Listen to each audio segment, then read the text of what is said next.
Yes, you're welcome to Restore Bridge Academy. My name is Kiden Sarah, and I will be taking you through entrepreneurship. So today we are going to look at our interesting topic that's called business ownership. So when we talk about business ownership, what comes into your mind? So let's get started. Have you ever used Mukwano soap, cooking oil, or water? Did you know Mukwano it's a business, but do you know who owns it? That's the question. So I believe by the end of today, you'll be able to know who are the owners of Mukwano, how is it operating, what type of business is Mukwano, it's Mukwano shop, cooking oil or water belongs to. So let's get started. Let's understand what's the meaning of business ownership. When we talk about business ownership, what comes into your mind as you hear the word ownership? When we talk about ownership, it's something that you own. For instance, if you have your money, that if the money has been, if you're going to school and then they give you cash, that cash become yours. You own that money.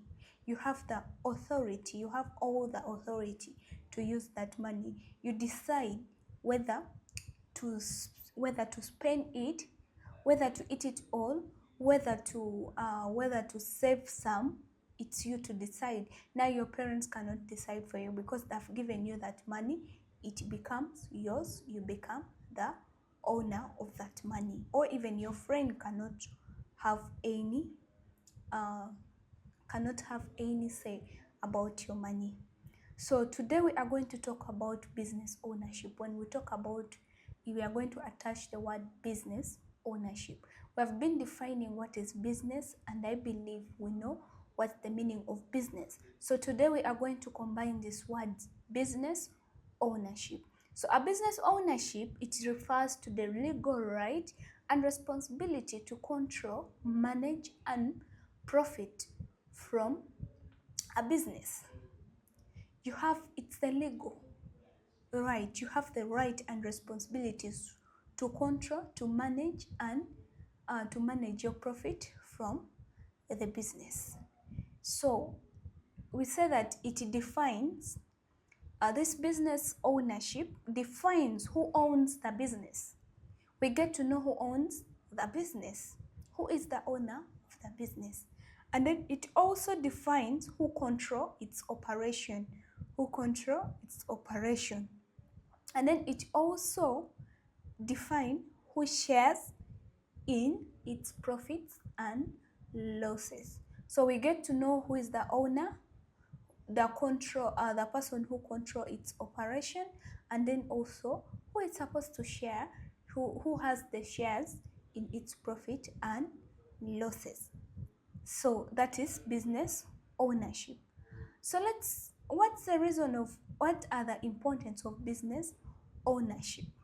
Why do you think taking ownership is very important in a business? We say that owners have control over the direction and operations of the business. So these owners, they have the control over the direction. They're the one that's supposed to direct where they want their business to go, the right way they want it to go.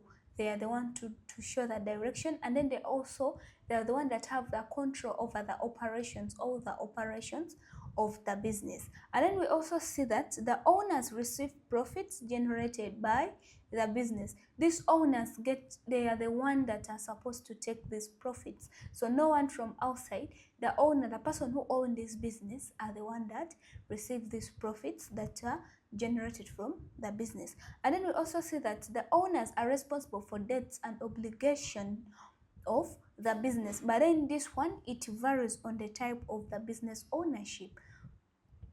It varies from the type of business ownership. And then also we see that it determines whether the business is separate, it's a separate entity or not. So this one, if you get to understand the different types of business owner, you get to know what business is. This business separate from its legal entity? Is it separate from is it separate legal entity or not a separate legal entity?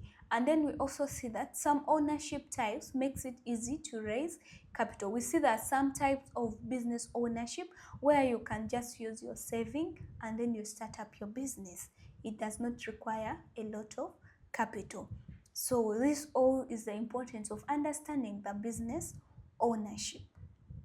And then also let's look at the factors influencing the choice of a business ownership. Remember, we have several types of business ownership which we shall look at. And then what do you think are these factors that influence people, the choice of a business ownership? When people they say we are going to take this type of business, we are going to participate in this type of business, what are those factors that make them to make that choice? So these are what we are going to look at. So one, we have the capital requirement. The capital requirement, it refers to the amount of money needed to start and run the business. So you see that if they have a lot, there's these businesses that you just have your saving, you wake up early in the morning and you want to own the business, but then you have a small saving, so you just start up a business for you. So that one you can start up and you just start up a business for yourself. So that one, the capital requirement, what is required, it's one factor that influence the choice of the business ownership. And then we have what we call the risk and liability. Risk and liability, the willingness to bear personal liability for business debt. It also determines which type or which choice of a business it also determine or it influence the choice of the business ownership. And then we also have the control and decision making, the desire to retain control or share it with others. There are some people, they prefer to retain them, they prefer to retain the control themselves, or they want to share it with others. So those ones that will need to retain the control themselves, they will open up their own, what is called the sole proprietorship. And then also those one who would like to share with others, they can go for a partnership, and then they open that type of business ownership. And then we have what we call also taxation. Taxation, different forms are taxed differently. So we see that these types are not taxed the same. They are taxed differently. We say that there are some businesses, they are separate from its they are separate legal entity. So those ones, they are charged differently from the one that is not a separate from it. So when they see the type of, they go to the taxes that they could prefer to. And then we also see that ease of information. Ease of information, we see that some ownership types are easier and cheaper to set up. We talked of when we talk about sole proprietorship, it means that it's owned by one person. You have the control over it. So you can just wake up early in the morning. There are no procedures, that no one that you can consult. You just wake up, you have your saving, and then you start up your small business. So, and people see it, they are so easy. It is so easy, and it is very cheap to start up. So they go with it. And then we also have continuity. Continuity, it's considered of what happens if its owners dies or leave. So we have the company, if we're having when there's some type of business ownership, that when the owner dies, it means that this it will not continue. They may dissolve, or they may end up there. But then there's some type of business ownership that even if the owner dies, it will continue to operate, since it is considered in the board of members are the one taking. You just have your shares, so they will continue operating. And then we also have what we call the legal requirements. Registration and legal compliance may vary. So it depends. If you want to open up a company, for example, it is different from someone who just wake up early in the morning and open up their business. So the procedures are always simple, while for the company the procedures are always not like you have a lot of procedures that you're supposed to follow. Since the decision is not made by only one person, you're supposed to present it to the board of members, and then you come you agree upon it. Then you go ahead and make the registration and then the legal compliances. So this also can influence the choice of a business ownership. So let's look at several types of business ownership. We talk over sole proprietorship. This one is we have sole proprietorship, we have the partnership, we have a private limited company, we have public limited company, and then we also have the cooperative society, the state-owned enterprise, that is public corporations, and then we have the franchisee. So these are several types of business ownership. So having looked at these different types of business ownership, let's look at them in details. So one, we have the sole proprietorship. A sole proprietorship, it's a business owned and operated by one individual. So it is owned and operated by only one person. It's the one that belongs to all the shares, all the profits belong to that one individual, and then all the losses belong to that business, that one individual. So it is the simplest and most common form of business ownership. So we see that this one, most of people prefer it because it is simple. It is simple to start up. It is very simple because we say this one is, since it is owned by one person and operated by one person, you just wake up early in the morning, and then you have your idea of starting a business. Then you have your small saving. Then that small saving, you just go and start up. If you have you want to start up a chapat stove, then you can start up and start making your chapat. You want to start up selling snacks, you wake up, you have your saving, or you can even borrow from a colleague, and then you start up your business.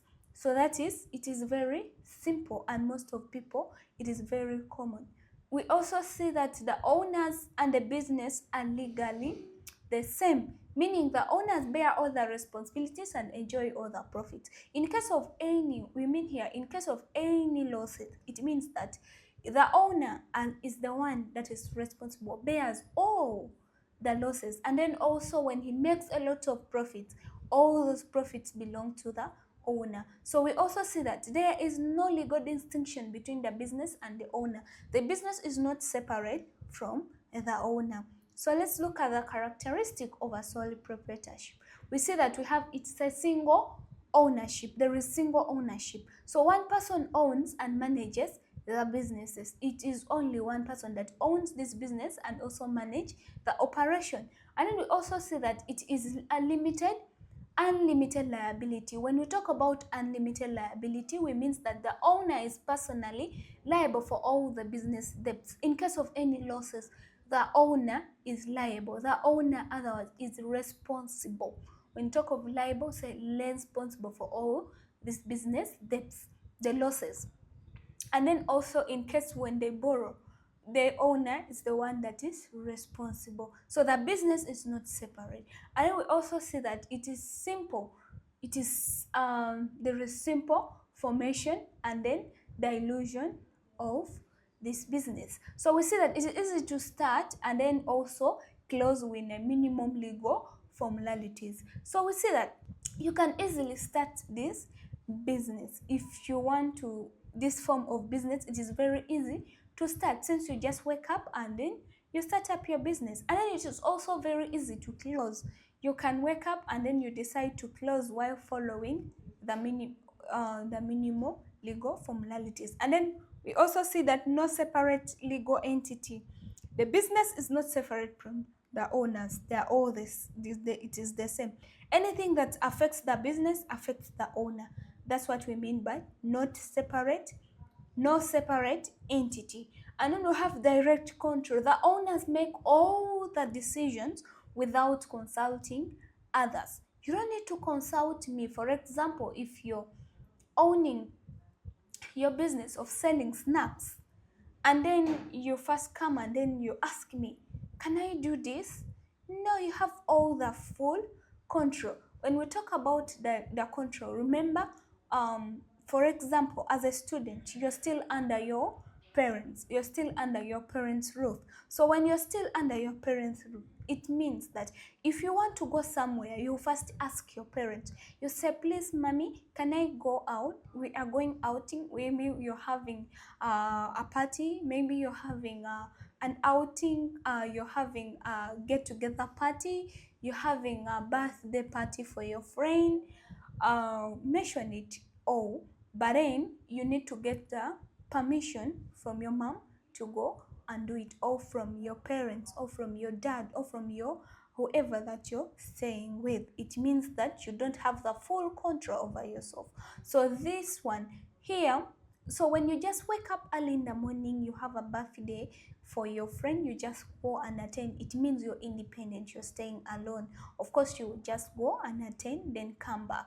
So this one, it also means that the business, the owner makes all decisions without consulting others. You decide what to do with your business without first asking for some people to give you the permission. So we have the limited lifespan. The business ends with the death or the decisions of owner to close it. So in case the owner dies, the business might end up, it close up, obviously.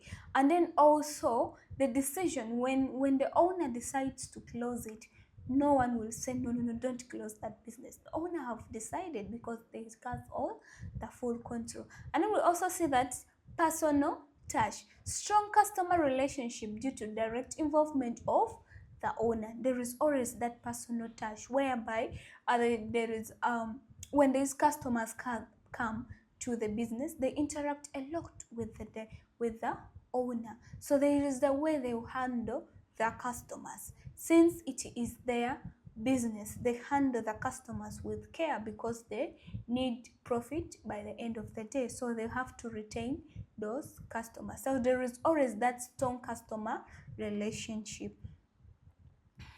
So let's talk about the advantages of sole proprietorship. We see one, it's easy to start. It needs a minimal legal requirement and low startup costs. There is always low when you're starting up, the costs are not a lot. And then we also see that the owner has full decision-making authorities. It has all the decision making. The decision is on their hand.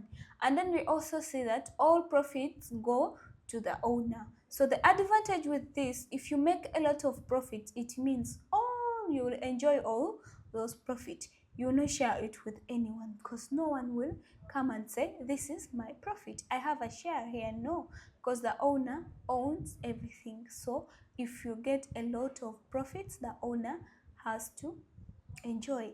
And then also we see that freedom to run the business as desired.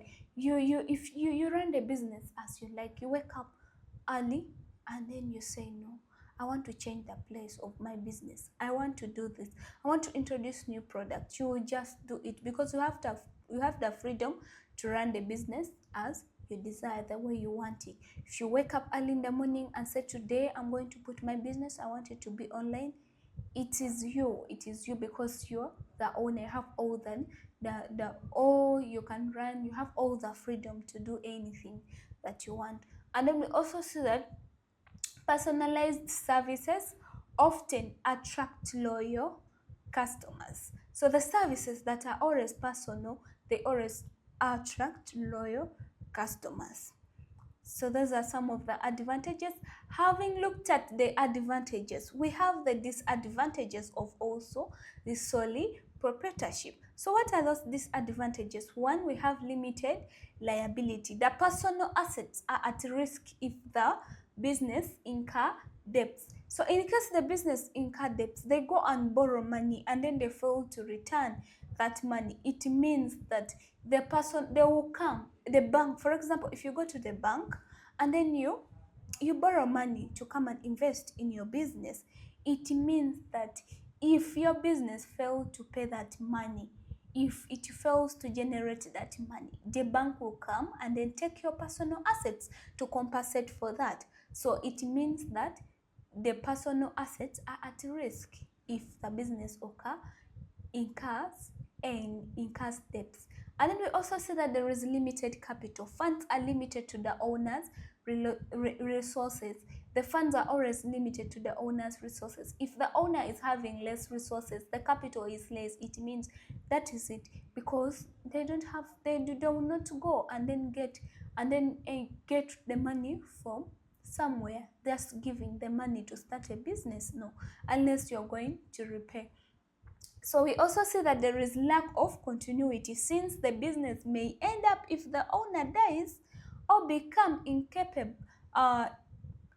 incapacitated, or the owner become incapacitated. So what does it mean? If this if the business owner dies, it means the business may not continue.